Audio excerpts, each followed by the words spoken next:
guys, it's Sarah, and today I have my April wrap up. So April was a weird month.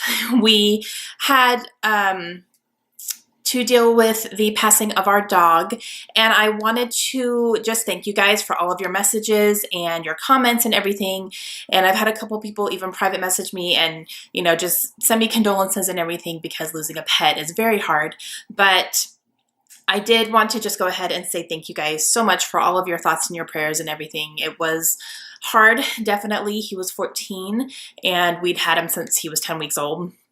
But we are in a very much better place now. So thank you guys very much. And so because of that, the beginning of the month was not very good for me. I just wasn't reading all that much because I was so focused on him and just kind of dealing with all that stuff. But after that happened, I got back into the swing of things and I was able to get a lot of things read. So I ended up reading 7 books total, which is, you know, pretty solid. So here's what they were. The first book that I read in April was Corked by Bianca Basker. This was sent to me by the publisher, and I do have a separate full review video for this book. If you guys want to check it out, I'll leave it linked down below. But this is a nonfiction, and this follows Bianca, who was a very successful journalist, and she ended up quitting her job to become a wine sommelier. I'm still trying to like work that word out in my head. It's very hard to say, but she gets into this lifestyle of these wine experts and it's insane. I learned so much about that career field and what goes into it and what they put themselves through physically. It's crazy. And I really, really enjoyed this one. I give this one 4 stars. The next book that I read is Crank by Ellen Hopkins. This was our book club pick for April because we were reading books about drug addiction, and this one was the winner. So good. I loved this book so much. I flew through it. I mean, this is 500 pages, but obviously, you know, it's a shorter book and it is written in verse. So many of the pages look like this. So it was very, very quick to get through, but I loved the story. I loved the, it's hard to say this, but I appreciated the quickness of this addiction, because sometimes if you're reading a book about addiction, it takes a while for them to become addicted. This was like instantaneous, and that's how it is for a lot of people. So it's very realistic. This is actually based on Ellen's daughter. So she has personal experience with this, seeing her daughter go through addiction. And it was just heartbreaking and sad. And you get a little hopeful and then you get sad again. So it really takes you through a lot of different things. And I love that it's written in verse. It's my first time ever reading something in verse, and I thought it was brilliant. I absolutely, absolutely loved it. 5 stars. The next book that I read is one that I pulled out from my TBR jar for April, and that was The Encircle by Jodi Picoult. I ended up listening to this on audiobook. I do have it on my Kindle as well, but I checked it out from my library on audio just because I thought it would be a good one to listen to, and I was correct. I really, really enjoyed it. This one follows a young girl who finds herself in a sticky situation with her ex-boyfriend, and she believes that he raped her at a party. Now, in true Jodi Picoult fashion, we don't really know if it was rape or not. We don't know if it was consensual because she was self-admittedly obsessed with him and wanted to get back together with him. And so you kind of spend a lot of the time trying to figure out if it actually was rape. Was it just sexual assault? Was it consensual? Was it consensual enough that he believed he wasn't raping her? It goes through all these different questions about what exactly it was. And she was under the influence, so, you know, that's a factor too. You don't know, her memories could be fuzzy. So you see these 2 teenagers, you know, high school teenagers going through all this stuff. And it was very good. It took a lot of twists. It took turns. The only thing I didn't like about it was towards the end, they kind of hit a spot where she ran off and went to Alaska, where her dad is from. And that was just kind of strange. I don't really feel like it added anything to the story. I don't think it was really necessary. So because of that, I did knock a star off. So I gave it 4 stars. But otherwise, I really, really enjoyed it. I always love a Jodi Picoult book. They always make me think. They always take me by surprise. And this was no different. So I really enjoyed it.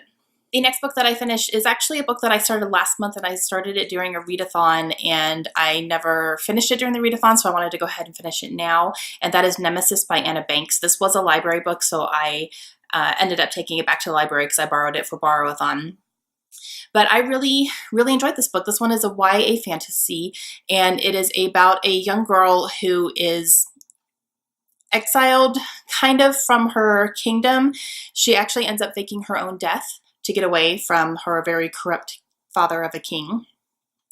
And he is a terrible person. So she fakes her death, flees to another kingdom, and she's kind of posing there as just a regular person. No one really knows who she is.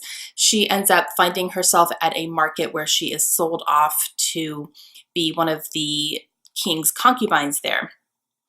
And she is very strong-headed. She doesn't want to be there. She makes it known she doesn't want to be there. She causes a lot of problems to the point where the king actually summons her up to talk with him, and so he can find out what's going on. Of course, there's an attraction there, and he ends up making her part of his, what's the word? Assistants, maybe? So she ends up, being in close proximity to him at all times, mainly so he can keep an eye on her.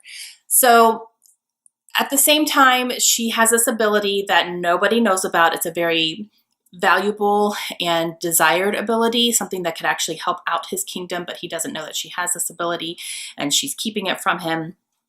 All the while, she's trying to prevent wars between their two kingdoms, between the kingdom that she's at right now and her home kingdom, because she's seeing that a war is starting to brew between these two. Okay, there's a lot going on, obviously. It was very, very good. I really, really enjoyed this book. I liked the magic system in it because it wasn't overwhelming. It was very, easy to understand. I really liked the banter between Sephora and the king. I just really liked their relationship and how it is obviously there, but they are both so stubborn. And it's just one of those things where you're just like, come on, what are you doing? But I like that. I like the tension. I like the stubbornness. I like it, because that way when they do get together, it makes it so much more satisfying. And even at the end of this book, it ended and I was like, where's number 2? Like, I need it right now. It's out in October. But I really, really did enjoy this one. I thought it was a great young adult fantasy book, and I am very excited to pick up the next one, which is called Ally, and again, that comes out in October, so I will be picking that one up. And I gave Nemesis 4 stars. The next book that I read is The Vegetarian, written by Han Kang. This was sent to me from Blogging for Books, which is a review site that YouTubers and bloggers can use to get books for free and do reviews on them. I do have a separate review video for this one as well, so I will leave that link down below. But this is a literary fiction about a Korean woman who decides she's going to become a vegetarian. There's a lot of fallout for this one from her family and her friends. She really just finds herself exiled from them, and they are trying to basically control her and get her to eat meat again because they don't understand it. This one ended up really not being what I thought it was going to be, because I thought that, that's the premise of it. That's what's being told. However, this woman is mentally ill. She has a mental illness. Everyone is ignoring it. No one is willing to admit that she has a mental illness. They're just thinking she's being stubborn. They don't understand it. They're not helping her. They're just trying to make her do what they want her to do. So it was interesting. It wasn't normally something that I would pick up. I can appreciate it for what it is, but at the same time, I really just found myself going like this half the time. So not really my cup of tea, but I'm glad I read it. It was something different, and it was about a culture that I'm not familiar with, which is the Korean culture. So I learned a few things about that as well. But yeah, so not my favorite, but I did give it 3 stars. The next book that I read is something that I have been looking at on my shelf for a while, and I'm like, I should just go ahead and read that. I need to just go ahead and read that, and then, I can unhaul it, because it's a book that is going to finish up a series for me, and it's the only book in the series that I have on my shelves because a friend of mine sent it to me a while ago, and I just knew, I can just read that, and then it'll be something that I can unhaul later, no problem, and it's so short. But I read The Crown by Kira Cass, which is book number 5 in the selection series. So this one was fine. I loved the original Selection series, which was the Selection, the Elite, and the One. That was the original trilogy. That was going to be all it was, and it's considered dystopian. I think it's like a more contemporary than dystopian. The world that they live in is kind of a dystopian type, but it's not quite as, the theme is not overbearing as far as the story goes. But it follows a prince who is choosing a wife, and they're doing it bachelor style, basically. So they take women from all of the classes from their society, and it's a competition type thing. I loved the original Selection series. I thought it was fantastic. It was a guilty pleasure. It was a really just quick, speedy read, and I just really enjoyed it.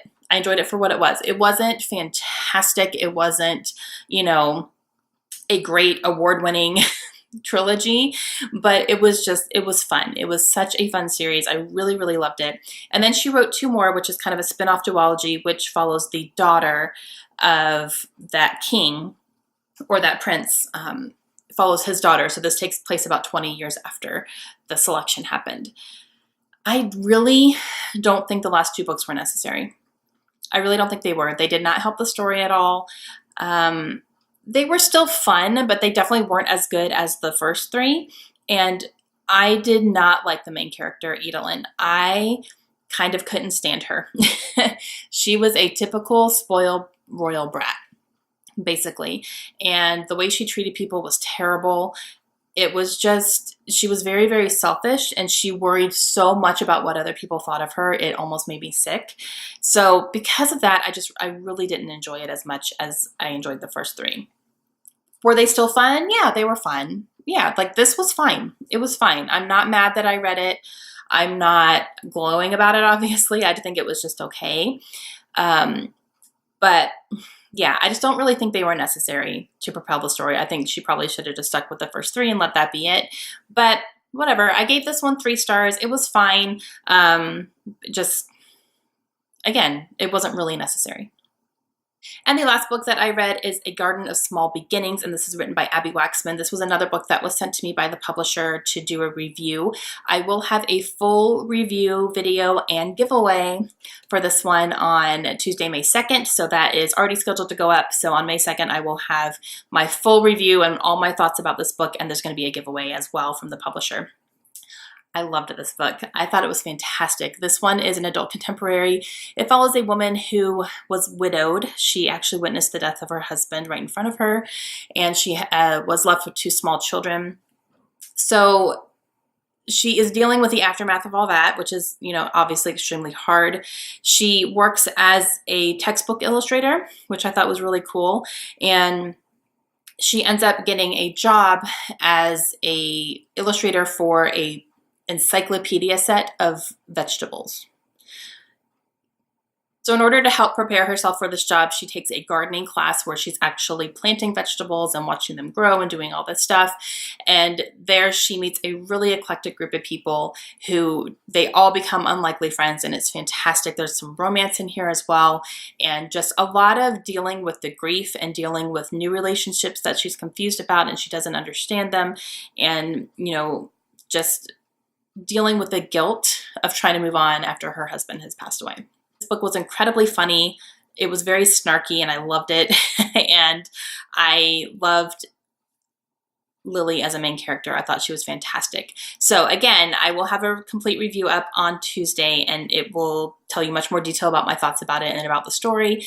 And so keep your eye out for that, because there is a giveaway in that video as well. But 4.5 stars. I really, really like this one. And that one is coming out on May 2nd as well.